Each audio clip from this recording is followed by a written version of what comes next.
17ပါဒါဆိုရင်ကျွန်တော်စနစ်ကိုသွားမယ်စနစ်က used to ဖြစ်ပါတယ်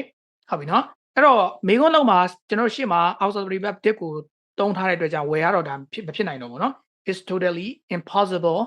နံပါတ် A ရတော့ပယ်လိုက်တော့ဒီကောင်တော့လုံးဝမဖြစ်နိုင်ဘူးအဲ့တော့ဒီနှစ်ခုမှာကျွန်တော်တို့ကမိကုန်းလောက်တဲ့အခါမှာဒီ used to ဒီ past simple တွေကိုမိကုန်းလောက်တဲ့အခါမှာကျွန်တော်တို့က did ကို auxiliary verb ကိုရှေ့မှာထားသုံးပြီဆိုတာ ਨੇ နောက်ကကောင်ဒီ automatically base model verb ဖြစ်သွားပါပြီဒါကြောင့်မလို့ကျွန်တော်တို့ကဒီပါနေတဲ့ကောင်ဒီမမှန်ပါဘူးเนาะ used to ပါနော် did you used to be အဲ့တော့ used to ရဲ့အသုံးလေးကတော့ used to ဆိုတော့ကျွန်တော်တို့ဘယ်ချိန်မှာသုံးလဲဆိုတော့တခုခုကအရင်တော့က used to be ဆိုတာနော် used to be ပေါ့ used to be ဆိုတာအရင်တော့မှန်ခဲ့တယ်အခုမမှန်တော့ဘူး used to be ဆိုတာ I used to be tall ဆိုရင်တော့အရက်ရှိတယ်အခုတော့တက်ကြီးလာတော့မတိတာတော့ပေါ့နော်အဲ့လိုပုံစံမျိုးပေါ့အဲ့တော့ used to ဆိုတာအဲ့လိုမျိုးပါအရင်တော့မှန်ခဲ့ပြီအခုမမှန်တော့ဘူးအရင်တော့လှုပ်ခဲ့ပြီအခုမလှုပ်တော့ဘူး I used to play football ဆိုရင်တော့အရင်တော့ကစားတယ်အခုမကစားတော့ဘူးပေါ့နော်အဲ့တော့ဒီမှာပြောစရာတွေရှိတာကအဲ့ဒီချိန်တွေမှာကျွန်တော် used to ကနှစ်ခုလုံးနဲ့သုံးလို့ရတယ် verb နှစ်ခုလုံးနဲ့သုံးလို့ရတယ် action verb နဲ့လည်းသုံးလို့ရတယ်လို့ကျွန်တော်တို့ stative verb နဲ့လည်းသုံးလို့ရပါတယ် I used to be I used to do နှစ်ခုစလုံးရတယ်ပေါ့နော်အဲ့တော့မေးခွန်းလုံးမယ်ဆိုရင်တော့ did you used to အဲ့လိုမျိုးသွားတယ်ပေါ့နော် so the question is the correct answer is C နောက်တစ်ခု13ပါ13ကတော့ phrasal verb ဖြစ်ပါတယ် phrasal verb ဆိုတာ 10 up ပါနော်10 up ဆိုတာတော့ကျွန်တော်တို့ကတခုခုကိုနော်10 up 10 down ပါအဲ့တော့တခုခုကိုကျွန်တော်တို့ကဟို stand something up ပေါ့နော်ဥပမာဒီအတန်တွေပါတွေအတန်တိုးတာအတန်ကျေတာပေါ့နော်10 up ဆိုလို့ရှိရင်အတန်ကိုကျယ်လိုက်တာဖြစ်ပါတယ် increase volume or intensity or something ပေါ့နော်အဲ့တော့တခုခုရဲ့အတန်ကိုကျယ်လိုက်တာဆိုရင်10 something up တခုရဲ့အတန်ကိုတိုးလိုက်တာဆိုရင်တော့10 something down လို့ကျွန်တော်တို့သုံးတယ်ပေါ့နော်ဟိုမှာဖုံးမှာလင်းမောင်ရှော့ရင်လည်းတူတူပါပဲနော်10 down the brightness လို့ကျွန်တော်သုံးတယ်အဲ့ကောင်ကကျွန်တော်တို့ separate phrasal verb ဖြစ်ပါတယ် SEPARATE ဆိုတဲ့ခွဲခြားလို့ရတယ်ဆိုတဲ့ဒီ separate ကနေလာတာပေါ့နော် SEPARABLE separate phrasal verb ဖြစ်ပါတယ်ဒါကြောင့်မလို့ကျွန်တော်တို့က main verb root verb နဲ့နောက်က particle ဒီ up ကိုကျွန်တော်တို့ကဗာလဲခွဲပြီးတော့ရေးလို့ရပါတယ်နော်ဒီ separate phrasal verb ဖြစ်တဲ့အတွက် turn it up လို့ခွဲပြီးတော့ရေးလို့ရပါတယ်အဲ့လိုခွဲပြီးတော့ရေးလို့ရတဲ့ phrasal verb တွေကိုကျွန်တော်တို့ကဒီလိုမျိုး pronoun နဲ့သုံးပြီဆိုရင်အမြဲတမ်းအလယ်မှာပဲရေးရတယ်turn up the volume turn the volume up ဆိုပြီးကျွန်တော်နှစ်မျိုးလုံးသုံးလို့ရတယ်ရိုးရိုး noun ဆိုရင်ပေါ့နော်ရိုးရိုး noun ဆိုရင်တော့ကျွန်တော်တို့က turn up the volume or turn the volume up ဆိုပြီးတော့ကျွန်တော်နှစ်ခုလုံးသုံးလို့ရတယ်ပေါ့နော်ဒီလိုမျိုးကျွန်တော်နှစ်ခုလုံးရှေ့ရေးနောက်ရေးရပါတယ်ဒါပေမဲ့တစ်ခုရှိတာကတကယ်လို့ pronoun နဲ့သုံးမယ်ဆိုရင်အဲ့ pronoun ဒီ root verb နဲ့ particle ရဲ့ကြားထဲမှာကျွန်တော်အမြဲတမ်းလိုက်ပြတာဖြစ်တယ်ဒီလိုခွဲသုံးလို့မရဘူး separate phrasal verb ဖြစ်ပေမဲ့ pronoun ဖြစ်တဲ့အတွက်ကြောင့်အမြဲတမ်း pronoun ဒီကြားထဲမှာပဲသုံးပြရပါတယ်နော် turn it up ပါဒါကြောင့်ဖြေမှန်ကတော့ A ဖြစ်ပါတယ် the correct answer is A ပေါ့နော်ကဲနောက်တစ်ခု14ပါ she gave ဒီမှာကျွန်တော်တို့က object နှလုံးပါတဲ့စာကြောင်းလေးပေါ့နော်အဲ့တော့ she gave ဆိုပြီးတော့ကျွန်တော်တို့က object နောက်မှာနှလုံးလိုက်ပါတယ် object 1 object 2လို့ကျွန်တော်ယာယီရေးလိုက်မယ်ပေါ့နော်အဲ့တော့အဲ့မှာကျွန်တော်တို့ကဒီလူ object ကိုကျွန်တော်တို့ကရှေ့မှာထားရရင်ပုံမှန်တိုင်းပဲစီသွားရအောင်မယ်မှာ she gave me a present ပေါ့နော် presents ကိုနောက်မှာထားအဲ့တော့ me ဆိုတာကျွန်တော်တို့က indirect object ပါ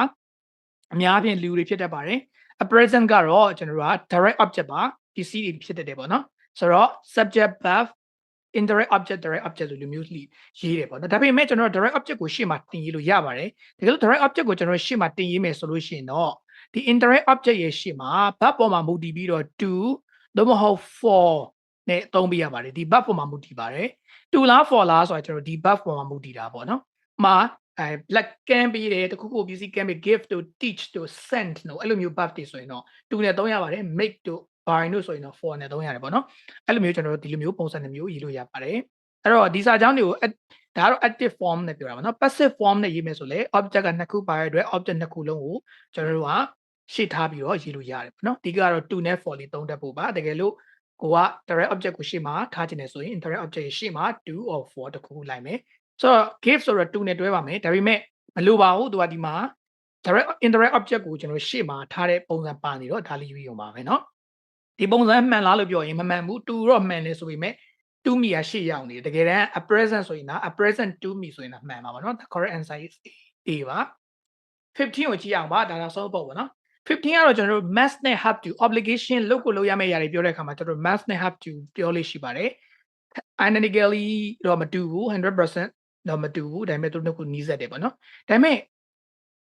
သူတို့က not ထည့်လိုက်ကြအဓိပ္ပာယ်တစ်မျိုးပြောင်းသွားပါတယ်အဲ့တော့ must နဲ့ have to ကတော်တော်လေးဆင်တူရဲဆိုပေမဲ့ must not နဲ့ don't have to ကြမတူတော့ don't have to ဆိုတာကျတော့ don't need to ပုံစံမျိုးပါ needing ပုံစံပေါ့နော်လုပ်ဖို့မလိုဘူးလို့ပြောတာပါလုပ်ဖို့မလိုဘူးဆိုတာ it's not obligation it's not prohibition တားမြစ်တာမဟုတ်ဘူး it's not prohibition နော်လုပ်ဖို့မလိုဘူးဆိုတာ prohibit လုပ်sorry ဟုတ်တယ် prohibition မဟုတ်ဘူးတားမြစ်ထားတာမဟုတ်ဘူးလုပ်ဖို့မလိုဘူးဆိုရင်လုပ်ချင်လဲလုပ်လို့ရတယ်ဆိုတဲ့သဘောပေါ့ hey you don't need to do exercise လုပ်စရာမလိုဘူးနော်ဆိုတာလုပ်ချင်တော့လုပ်ပေါ့ if you want you can stay do it because it's not prohibition တားမြစ်ထားတာမဟုတ်ဒါပေမဲ့ must not ကြတော့သူက